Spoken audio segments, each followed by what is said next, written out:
January 11th, Saint Theodosius, Abbot. Saint Theodosius was born in Cappadocia in the year 423. He desired to visit the holy places, and on his way he visited Saint Simeon Stylites to ask his counsel. Simeon perceived him among the crowd and called him by his name. Theodosius, servant of God, you are welcome. His desire to follow Jesus Christ attracted him to the religious life. He placed himself under Longinus, a very holy hermit, who sent him to govern a monastery near Bethlehem. Unable to bring himself to command others, he fled to a cavern where he lived in penance and prayer. His great charity, however, forbade him to refuse the charge of some disciples, who, few at first, became in time a vast number, and Theodosius built a large monastery and 3 churches for them.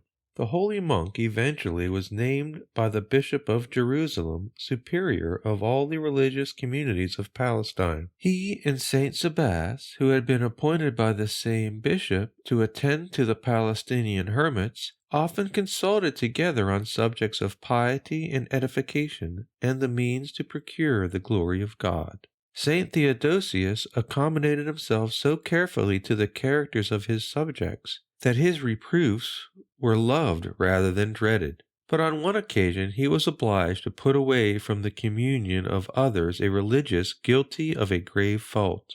Instead of humbly accepting his sentence, the monk was arrogant enough to allege to excommunicate Theodosius in revenge. Theodosius thought not of indignation, nor of his own position, but meekly submitted to this false and unjust excommunication. This so touched the heart of his disciple that he submitted at once and acknowledged his fault.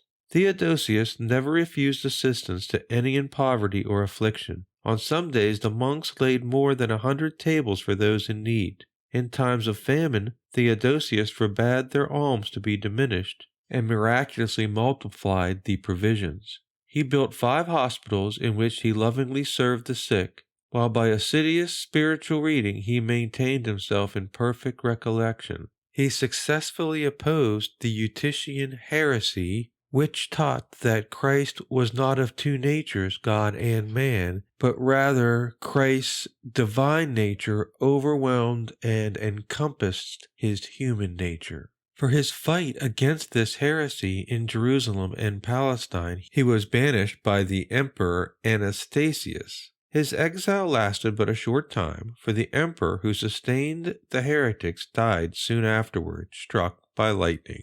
The holy abbot suffered a long and painful illness and refused to pray to be cured, calling it a solitary penance for his former successes. He died at the age of 106. Saint Theodosius, for the sake of charity, sacrificed all he most prized, his home for the love of God, and his solitude for the love of his neighbor. Can ours be true charity if it costs us little or nothing?